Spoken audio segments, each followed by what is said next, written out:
All right, moving on now to a story we told you about last week. It was about 4 months ago that Amazon workers on Staten Island formed the first union in the company's history. And that was a big deal because the union was entirely worker-led, becoming what's now called the Amazon Labor Union. And since then, Amazon workers around the country have launched their own union efforts. That includes a group of workers in the Albany area. Photojournalist Thomas Connolly has that story. I think that it's very important at this point that the consumer hears what is exactly going on in that warehouse, what we go through to get their package out. Kimberly Lane is one of hundreds of workers at Amazon's ALB1 distribution facility in Rensselaer County. It's a huge building with a constant flow of trucks in and out, nestled in a quiet town just outside of Albany. But next month, that town could be the site of something big. Lane and hundreds of other workers at the facility will vote on whether to form a union. And if they're successful, it would be just the second time that's happened in Amazon's history. The first was this spring on Staten Island, where workers formed the Amazon Labor Union, claiming unsafe conditions and low pay. In Albany, union organizers say the same. Heather Goodall, who works at the facility, is leading those efforts. I had taken photos and videos of several aisles and bins that were collapsing within the warehouse. Those bins had collapsed to the point where now the shelving on the sides were now sticking out, protruding into the aisles, oftentimes causing lacerations on employees. Amazon has pushed back, urging workers to vote against a union. In a statement, an Amazon spokesperson said, quote, "As a company, we don't think unions are the best answer for our employees. Our focus remains on working directly with our team to continue making Amazon a great place to work." But organizers disagree. They don't think Amazon is a great place to work, at least not right now. They want better pay and claim that conditions created by Amazon at the facility are both unfair and unsafe. Quotas for employees determine performance, and when a worker wants to take a break or use the bathroom, that could impact their numbers. And if that happens, workers say there could be consequences. Goodall again. Let's say, for example, 50 items an hour. You have to pack those. If you don't pack those, then you could be written up or fired for quality or for not meeting your quota. Let's say you've increased your fluids to stay hydrated, and you go to the bathroom and you go, let's say, 3 additional times a day, 5 minutes each. That's 15 minutes they're going to ask you what you were doing. If you say, I was going to the bathroom, well, you need to go on your breaks, and there's a risk you can get written up. It's so hot and you're working so hard, you're constantly drinking water.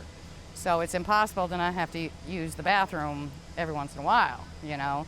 And you have to also understand that when you're in the middle of the warehouse, your bathrooms are all the way down there or all the way down there. So it's going to take you a good 15 minutes to leave your station, go use the facilities, and, you know, once it gets to a point that they think it's a little too disconcerting, they're probably going to fire you.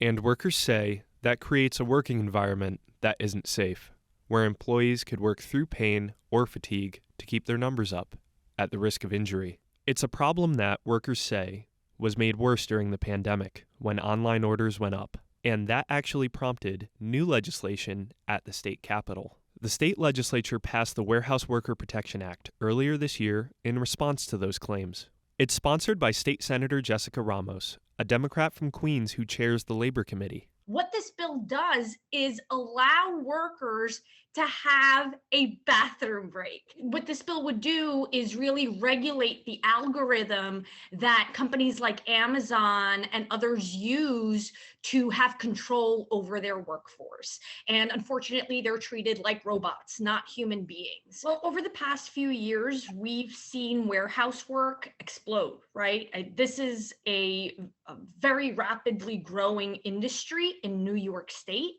And throughout the pandemic, when people were staying home and ordering more packages than usual, of course, there was a higher demand for this workforce. And so it showed us that we were quickly walking into a situation where we were allowing high-tech sweatshops to operate in New York State. It's been more than 3 months since that bill passed, largely along party lines, and lawmakers are hoping Governor Kathy Hochul signs it, and soon. But now it's just sitting on the governor's desk, and it really is a matter of time before another worker gets injured or worse. And for the workers in Albany and across New York, injuries have been top of mind. An analysis of Amazon's self-reported data from the National Employment Law Project, a workers' rights group, showed a 64% increase of injury rates at Amazon warehouse and logistics facilities from 2020 to 2021.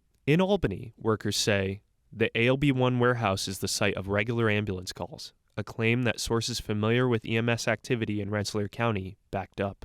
Kevin Quinn is another worker at the warehouse. I had a 50-pound box almost hit me in the back of my head when I was passing down an aisle. It was being held by one elastic strap, and it was already leaning out of the bin. And all of a sudden I heard something hit the upper shelf. We drive these little carts that can go up and down in the air, and it literally hit the back of that pit, and then luckily it was deflected and it went. Otherwise, it would have hit me right on the back of my head and my shoulder. Amazon said the company wouldn't have the time to give us a tour of the ALB1 facility before next month's union vote, but challenged the claims of unsafe working conditions. In a statement, a spokesperson said, quote, "We strongly disagree. The safety and well-being of our employees at ALB1 and across the company are our highest priority. We also work closely with health and safety experts and scientists, conduct thousands of safety inspections each day in our buildings, and have made hundreds of changes as a result of employee feedback on how we can improve their well-being at work." But workers, in Albany at least, say they still don't feel safe at work or appreciated. Another big part of why they want to unionize is to bargain for higher wages. The average starting pay for these kinds of positions at Amazon is $18 an hour, according to the company. Workers are hoping that changes if their union vote passes next month. The union is going to provide them, I think, other than the wages and employing the safety measures that we need to protect employees, I do believe that it's also going to offer that job security that people should have.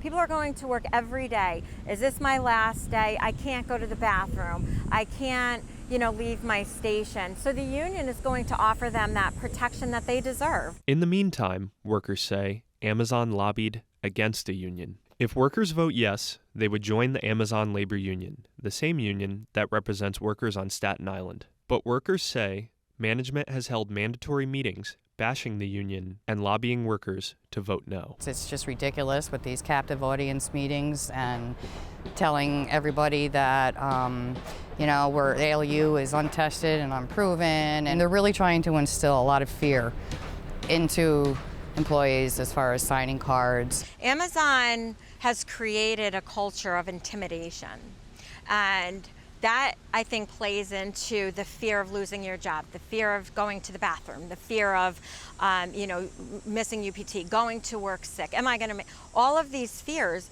Amazon has very skillfully created a culture of fear, and they did that strategically. So we need to make sure that these employees know you don't have to live in fear anymore. You're going to work. And how do we eliminate that fear? We show support. Amazon defended the practice, saying they're just trying to share their side with workers who might be on the fence. In a statement, a spokesperson said, quote, "Holding meetings about unions with employees is a process that's been legally recognized for more than 70 years. Like many other companies, we hold these meetings because it's important that everyone understands the facts about joining a union and the election process itself. Both sides will have the next few weeks to make their case. Workers will vote on whether to form a union in mid-October." For New York Now, I'm Thomas Connolly.